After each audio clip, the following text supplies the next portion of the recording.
Hi friends,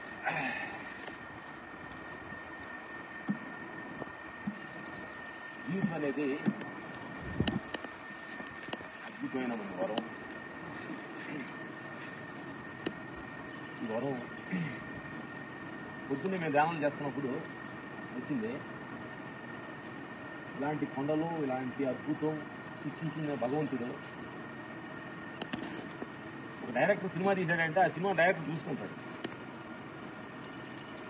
కానీ ఈ ప్రపంచాన్ని సృష్టించిన భగవంతుడు ఈ సృష్టిని ఎలా చూస్తున్నాడు అంటే, ఈ సృష్టిని మనిషి ద్వారా చూస్తున్నాడు. ఓహో, ఇంత అద్భుతమైన కొండలు, అద్భుతమైన నేచరు అని మనిషి ఎంత ఆనందపడుతున్నాడో, ఆ ఆనందం సృష్టించిన సృష్టికి, ఒక డైరెక్టర్కి ఆనందం అనిపిస్తుంది. అలాగే నా మిత్రులారా, ఈ చెవులు, ఈ పక్షుల సౌండ్, ఒక మంచి మాటలు, మంచి విని ఒక మనిషి ఆనందపడుతుంటే లోపల భగవంతుడు ఆనందపడుతూ ఉంటాడు.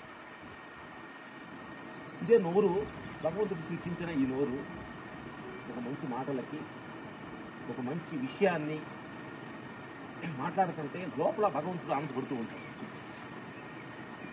అలాగే ఈ దాంట్లో 2 కాళ్ళు, ఒక మంచి వైపు 10 మందికి ఉపయోగకరమైన వైపు 2 కాళ్ళు నడుస్తూ ఉంటే ఆ నడకను చూసి భగవంతుడు లోపల ఆనందపడుతూ ఉంటాడు. ఆయన మిత్రులారా, మనం ఒక పిల్లవాడు ఒక మంచి నడవడికలో నడుచుకొని మంచి ఒక ఉన్నత స్థాయిలో ఉంటే ఒక తల్లిదండ్రులు ఎంత ఆనందపడుతున్నారో అదే ఆనందం మనం సృష్టించిన భగవంతుడు కూడా అదే ఆనందం పడుతూ ఉంటాడు. మిత్రులారా, మనం రాంగ్ రోడ్లో వెళ్ళి తల్లిదండ్రులు ఎంత ఇబ్బంది పడి, నా కొడుకు చెడు మార్గంలో పోతున్నాడే, తాగుడికి, ఇంటికి చెడు వ్యసనాలకు బానిస చేయడని తల్లిదండ్రులు ఎంత బాధపడుతున్నారో అదే బాధ మనం సృష్టించిన భగవంతుడితో బాధపడుతూ ఉంటారు. మిత్రులారా, ఫస్ట్ జన్మించిన తల్లిదండ్రుల్ని మనం సాటిస్ఫాక్షన్ చేయాలి. మనం నడిచే నడకలో, మనం మాట్లాడే మాటలో, మనం చూసే చూపులో, మనం నడిచే విధానంలో, ఒకసారి నడిచి ఆ పద్ధతిలో చూసి తల్లిదండ్రులు ఎంత ఆనందపడుతూ ఉంటారో అలాగే రెండో మన సృష్టిని, మన జన్మించిన తల్లిదండ్రులు ఆనందపడతారు ఫస్ట్. రెండోది మనం సృష్టించిన సృష్టికర్త అయిన నా తండ్రి, ఆ దేవుడిని కూడా మనం ఆనందపరచాలంటే ప్రతి క్షణం